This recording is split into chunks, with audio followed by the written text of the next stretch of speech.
Time to learn a shortcut for some very special right triangles. This is definitely a right triangle right here, but you also notice he is isosceles, right? Because it's got these two legs being the same, and they ask us to find the hypotenuse. Well, one name for this special right triangle is called the isosceles right triangle. It's also known as the 45-45-90 because both of these angles right here are 45 degrees. Remember, all three have to add up to be 180. Since this is a right triangle, that's 90, so those other two have to be 45 and 45. Well, the shortcut will come after we do this the long way. The Pythagorean theorem will totally tell us what x is. Well, 5 squared is 25, so is that one, and that would equal x squared. I could add those together and get me a 50 equal an x squared. And x, to get rid of the square, we will square root, but we need to simplify that radical, so we'll break him up into two radicals, and 25 goes in there twice. That turns out to be 5 square root. So 2 is what that missing side length was. That's what they're looking for, is the exact answer.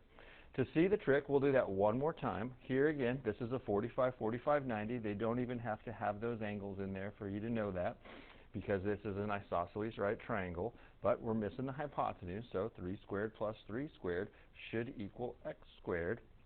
9 plus 9 will equal x squared. 18 equals x squared, my bad. And that means that x equals the square root of 18. But doesn't that simplify? Because 9 goes in there twice in that case. That's where it came from, man. So isn't it really 3 square roots of 2? And if we did this like 1,000 more times, we would start to notice that in an isosceles right triangle, whatever the legs are in this case, this hypotenuse is going to be that leg times the square root of 2. So let's try a couple real quick. If we check this guy out, he is an isosceles right triangle because I got two sides the same. I'm missing the hypotenuse. He's simply going to be 7 square roots of 2. Over here, this guy is also an isosceles right triangle. They didn't show me these two sides are the same, but I know those two angles are both 45, so we call them the 45-45-90.